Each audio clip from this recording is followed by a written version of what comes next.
On a tendance à oublier cette vérité. Tout modèle économique est voué à disparaître. En effet, peu importe sa taille ou son secteur, l'entreprise est soumise à des conditions qui changent au fil du temps et cela se passe rarement de manière linéaire, c'est même souvent brutal. C'est le cas avec la révolution digitale qui agit comme une lame de fond. Pour survivre, l'entreprise a besoin d'innover.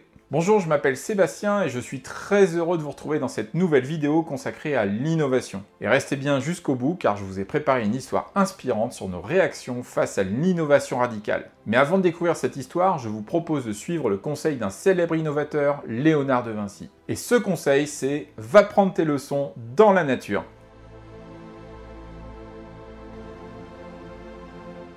La vie est apparue sur Terre il y a plus de 3,5 milliards d'années. Elle a pris des formes de plus en plus complexes, de plus en plus diverses. Des espèces ont évolué et certaines ont disparu. Aujourd'hui, on compte au moins 8 millions d'animaux, de végétaux et autres organismes vivants. L'histoire de la vie, eh bien, lorsqu'on y regarde de plus près, c'est une succession d'innovations. C'est pendant les Lumières, avec les naturalistes, que l'étude scientifique du vivant a pris son envol. Le Jardin des Plantes et le Muséum d'Histoire Naturelle à Paris en sont les témoins. Au début du 19e siècle, un Français, Jean-Baptiste Lamarck, proposa une théorie pour expliquer la diversité du vivant. Sa théorie, c'est que si on voit apparaître de nouvelles espèces, c'est parce qu'elles ont dû s'adapter à leur environnement. Par exemple, la girafe a un long cou parce qu'elle en a besoin pour atteindre les feuilles tout en haut des arbres. Cette explication simple et cohérente a priori sera remise en cause par l'anglais Charles Darwin en 1859. Dans son livre sur l'origine des espèces, Darwin va préciser que le vivant introduit des caractères au hasard et que ces caractères sont sélectionnés par l'environnement, c'est-à-dire qu'ils sont transmis aux générations suivantes si cela représente un avantage pour leur survie dans les circonstances du moment. Ainsi, avec Darwin, si les girafes ont un long cou, c'est que les individus qui avaient un cou plus long que les autres ont eu plus de descendants, car cela constitue un avantage dans la savane. La théorie de Darwin a été longtemps controversée, car elle va à l'encontre de nos croyances et de nos préjugés. Lamarck a été victime de ce que l'on appelle un biais cognitif, un raccourci dans notre raisonnement. En effet, 150 ans plus tard, la théorie de Darwin a été confirmée par la génétique. Darwin ne pouvait pas le savoir, mais lorsqu'un être vivant se reproduit, il y a des mutations dans le code génétique, des erreurs aléatoires qui se glissent dans la copie de l'ADN. Le génie de Darwin, c'est d'avoir compris que la nature produisait des innovations au hasard et qu'elle n'avait aucun plan. Je vais vous donner une illustration de la théorie de Darwin, et pour moi, elle est assez vertigineuse. Il y a 150 millions d'années, la plume est apparue sur certains dinosaures. Les plumes avaient alors un rôle de thermorégulation et aussi d'affichage visuel, sans doute pour les parades amoureuses. Mais il y a 66 millions d'années, une énorme météorite s'est abattue au large du Yucatan au Mexique. L'impact, dont la puissance était équivalente à plusieurs bombes nucléaires, a transformé radicalement les conditions de la vie sur Terre pendant des milliers d'années, et les dinosaures ont finalement disparu. Pas tout à fait, car les plus petits ont réussi à survivre, et leurs fameuses plumes sont devenues un avantage. Tout d'abord pour faire des bonds de plus en plus grands, pour échapper aux prédateurs, puis jusqu'à développer l'aptitude à voler. C'est un fait scientifique reconnu, les oiseaux, ce sont des dinosaures qui ont évolué. Mais pour ça, il aura fallu une innovation, la plume, et un événement majeur, la météorite. L'entreprise est soumise à la même loi naturelle. À tout moment, un événement inattendu peut se produire et bouleverser les conditions qui faisaient jusque-là son succès. Pour survivre, l'entreprise doit donc innover. Si on en croit les travaux de Jean-Baptiste Lamarck, innover reviendrait donc à s'adapter. D'ailleurs, dans certains manuels d'école de commerce, on peut lire que l'innovation doit d'abord être une bonne idée pour convaincre le comité de direction ou les actionnaires. Mais avec cette méthode, l'entreprise est en réaction et donc toujours en retard. Innover, ce n'est pas s'adapter, c'est lancer des initiatives nombreuses et variées. Personne ne peut prévoir le futur, mais tout le monde peut agir. Innover, c'est changer les choses, casser les codes, sortir du cadre. Innover, c'est savoir tester sans a priori et surtout éviter de commencer à énoncer des règles dans les usages. Le grand danger, c'est de conclure trop vite, ça ne marchera jamais. Vous avez sans doute entendu parler de l'économie Schumpeter et de la destruction créatrice.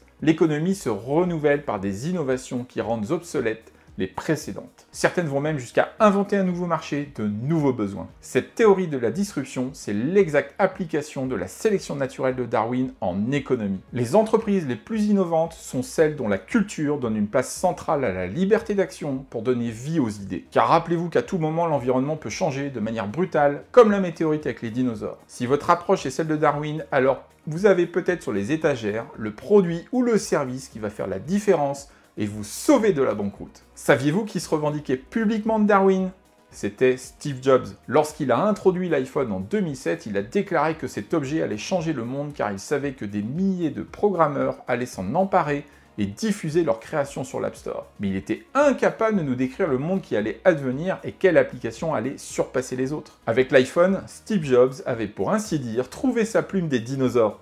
Et retenez bien que les révolutions sont toujours évidentes après coup, mais jamais au moment où elles se produisent. J'aimerais terminer cette vidéo en vous partageant une histoire. Cette histoire, c'est l'arrivée du cheval en Amérique au XVIe siècle. Le cheval a été domestiqué il y a 4000 ans dans les steppes de Russie. Cet animal était inconnu des peuples indigènes d'Amérique jusqu'à l'arrivée des Espagnols. Et le cheval s'est révélé être un élément clé de la conquête du Mexique par les Européens. En effet, lorsque les Aztèques ont vu débarquer Cortés et ses troupes, ils les ont pris pour des demi-dieux. Il faut dire que les conquistadors étaient des cavaliers hors pair, et Cortés en a joué pour impressionner ses adversaires. Quand on rapporta à l'empereur Montezuma l'arrivée d'étrangers avec leurs animaux inconnus, ce souverain fut pris de panique. En effet, pour les Aztèques, l'histoire était cyclique. Le futur, c'était la reproduction du passé. La nouveauté était impossible, ou alors c'était que les dieux étaient très en colère. Bref, chez les Aztèques, on avait peur de l'innovation. Montezuma enchaîna les mauvaises décisions. Cortés conquit le Mexique en quelques mois et avec moins de 50 hommes. Plus au nord, le cheval aura un tout autre impact. Les Amérindiens sont devenus en quelques générations des cavaliers parmi les plus adroits qui soient. Quand on pense à un Sioux, on l'imagine tout de suite au galop sur son cheval. Bien sûr, les Indiens ont eu peur de ces étrangers en armure de métal sur leurs chevaux, mais ils les ont attentivement observés. Et il a suffi qu'un guerrier audacieux ose et décoche une flèche pour se rendre compte que le cheval était un animal mortel comme un autre. Ces Indiens n'étaient pas prisonniers d'un système de pensée comme les Aztèques. Et pourtant, la civilisation aztèque était riche et puissante. Cette histoire illustre que face à l'innovation radicale, nous ne réagissons pas de la même manière. En entreprise, c'est la même chose. Le résultat va dépendre de la culture de l'entreprise. Soit on réagit comme les Aztèques et c'est la panique, on se raccroche à ses croyances, on se sent très vite impuissant. Paralysé, on prend de mauvaises décisions et alors la fin est proche. Soit on réagit comme les Sioux et c'est l'audace. On observe, on improvise et on prend des initiatives. C'est alors que l'on apprend et que l'on comprend. C'est même l'occasion de se révéler. La transformation digitale se nourrit de l'innovation radicale. Pour en saisir les opportunités, vous devez adopter la bonne attitude, l'attitude des Sioux. Si vous avez aimé cette histoire du cheval dans les Amériques, faites-le moi savoir en cliquant sur le pouce. Et voilà, nous arrivons au bout de cette vidéo et j'espère que grâce à Darwin et aux Sioux, vous porterez désormais un nouveau regard sur l'innovation. J'aimerais terminer par ce rappel inspirant de Victor Hugo. C'est une triste chose de songer que la nature nous parle et que le genre humain n'écoute pas. Mais avant de partir, n'oubliez pas de vous abonner à cette chaîne pour ne rien rater et je vous dis à très bientôt!